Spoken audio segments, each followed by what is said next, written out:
Hello दोस्तों, जिसको जिस काम के लिए बनाया जाता है वो उसी काम को करने की आदी होती है और वो उसके अलावा दूसरे काम नहीं कर सकते।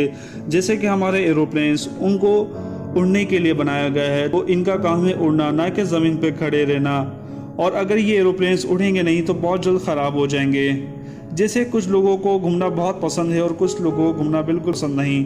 तो जिसे घूमना बहुत पसंद है उस शख्स को आप घर में बंद कर दें तो वो काफ़ी परेशान हो जाएगा। नहीं, आप उसे प्यार से रखें, लेकिन वो एक दिन बाहर ज़रूर निकल जाता है। लेकिन हम बात कर रहे हैं एरोप्लेन्स की। ये भी आजकल उड़ नहीं पा रहे हैं। उसमें न सिर्फ एरोप्लेन्स बल्कि एरोप्लेन्स की देखभाल करने वालों के लिए भी बड़ी परेशानी आ गई है। डिटेल में हम आज ये सब जानने वाले हैं। कारवाने खलील के मौजूद दोस्तों, मैं हूँ सुबहान अहमद और आप तमाम देखने और सुनने वालों को अस्सलाम वालेकुम। मौजूद दोस्तों, आइए जानते हैं आखिर क्यों लॉकडाउन में जहाज़ों को खड़ा करना बेहद मुश्किल हो गया है।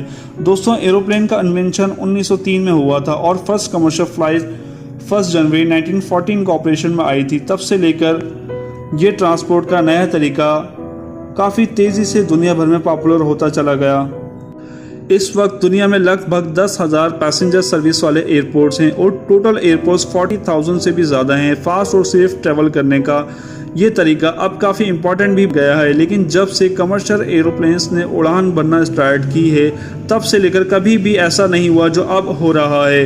यानी एरोप्लेन्स को उड़ने की इजाज़त नहीं मिल रही, और मिले भी कैसे, जबकि इसमें लोगों की जान को और ज़्यादा ख़तरा हो जाएगा। वायरस फैलने में और ज़्यादा तेज़ी आ जाएगी। एरोप्लेन की इन्वेंशन के बाद से नई नई प्रॉब्लम्स और इन्हें अपग्रेड किया जाता रहा। कभी भी इंजीनियर्स को इस प्रॉब्लम का सामना नहीं करना पड़ा था। एरोप्लेन्स को इतने वक्त के लिए खड़ा रखने वाली प्रॉब्लम। छोटे एयरक्राफ्ट को अगर हटा दिया जाए तो दुनिया भर में लगभग 39,000 कमर्शियल और मिलिट्री एरोप्लेन्स हैं और इनमें से हर वक्त 8,000 से लेकर 20,000 एरोप्लेन हवा में उड़ते रहते थे, पर अब ज़्यादातर ग्राउंडेड हैं। अब तो न सिर्फ प्लेन बल्कि हर तरह का ट्रांसपोर्ट रुका हुआ है। ऐसे में रुकने के बाद व्हीकल की काफ़ी ज़्यादा केयर करना पड़ती है। जैसे कि कार्स के ब्रांड्स के मुताबिक आपको अपनी कार्स को अपने घर के सामने या गैराज में थोड़ा आगे पीछे चलाना चाहिए ताकि उसकी बैटरी ख़राब ना हो जाए और टायर्स फ्लैट ना हो जाएं। साथ ही लॉकडाउन में खड़ी होने के बाद उसकी सफाई भी ज़रूरी है। बट एयरक्राफ्ट का क्या, आप उन्हें थोड़ा सा तो उड़ा नहीं सकते, और उनके इंजीनियर्स ने कभी भी ऐसा नहीं सोचा था कि ऐसा कुछ भी देखने को मिलेगा। ऐसे में एयरपोर्ट स्टाफ को उनकी केयर करने में नए नए चैलेंजेस का सामना करना पड़ रहा है। एरोप्लेन के गरजते हुए इंजन अब साइलेंट हो चुके हैं। साइलेंट होने के साथ साथ उन्हें एनवायरनमेंट से बहुत ज़्यादा ख़तरा है। मिट्टी और धूल से बचने के लिए एरोप्लेन्स के इंजन को पूरी तरह से कवर करना पड़ रहा है। इंजन को कवर करने के साथ साथ बैटरी को भी डिस्कनेक्ट करना पड़ रहा है। साथ ही उनके टायर्स को पूरी तरह से कवर किया जा रहा है। इतना सब करने के बाद भी सारे कवर को बार बार हटाना भी पड़ता है। हटाने के बाद एयरक्राफ्ट को पूरी तरह फिर से स्टार्ट किया जाता है और पार्किंग मोड में रहते हुए उसके कंट्रोल्स को regular time to time check करना पड़ रहा है। कार्स की तरह प्लेन को भी आगे पीछे किया जा रहा है, बट उड़ाया नहीं जा रहा।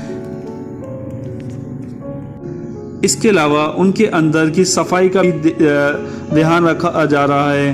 पहले आधे प्लेन पार्किंग में एयरपोर्ट्स पर होते थे और बाकी के आधे प्लेन्स उड़ रहे होते थे, लेकिन अब मामला दूसरा है। अब कुछ ही स्पेशल प्लेन्स और कार्गो प्लेन्स को छोड़कर सभी प्लेन ग्राउंडेड हैं। ऐसे में एयरपोर्ट्स पर इनके पार्क करने की जगह भी कम पड़ गई है। हमेशा फ्लाइट के इंतज़ार में खाली रहने वाले रनवेज अब एयरप्लेन से भरे हुए हैं। जिन रनवेज को एरोप्लेन की टेक ऑफ और लैंडिंग के लिए यूज़ किया जाता था, मजबूरी में अब उन्हें एरोप्लेन्स खड़ा करने के लिए यूज़ किया जा रहा है। लेकिन इन सब के बीच सबसे ज़्यादा प्रॉब्लम है एयरलाइंस कंपनी को, क्योंकि एक तो फ्लाइट बिल्कुल भी उड़ नहीं रही, जिससे इनकी अर्निंग बंद हो चुकी है। लेकिन दूसरी तरफ इन्हें 24 घंटे एरोप्लेन्स की केयर करनी पड़ रही है। अगर वो केयर नहीं करेंगे तो उनके हज़ारों करोड़ रुपए के एरोप्लेन्स ख़राब हो जाएंगे। एरोप्लेन की केयर करने के लिए पहले से भी ज़्यादा स्टाफ दिन रात काम में लगा हुआ है, क्योंकि अब लगभग सब प्लेन एयरपोर्ट्स पर ही खड़े हैं। कभी उनकी इंजन को कवर करना पड़ता है, कभी उनके इंजन को कवर करना पड़ता है, तो कभी उनके इंजन से कवर हटाना पड़ता है और उन्हें स्टार्ट करना पड़ता है। एक्सपर्ट के मुताबिक इसी वजह से बहुत सी एयरलाइन कंपनियों को बैंकक्रप्ट होने का भी ख़तरा मंडरा रहा है। दुनिया के ज़्यादातर एयरलाइंस कंपनी ऐसे किसी सदियों में एक बार होने वाले इवेंट्स के लिए पहले से प्रिपेयर नहीं थी। अब प्रॉब्लम यह है कि वो अपने एम्प्लॉयज़ को सैलरी कहाँ से दें, एयरक्राफ्ट मेंटेन कैसे करवाएं, क्योंकि एविएशन इंडस्ट्री की अर्निंग तो बंद है पर उनका काम अब भी चल रहा है। एरोप्लेन्स को मेंटेन करने काम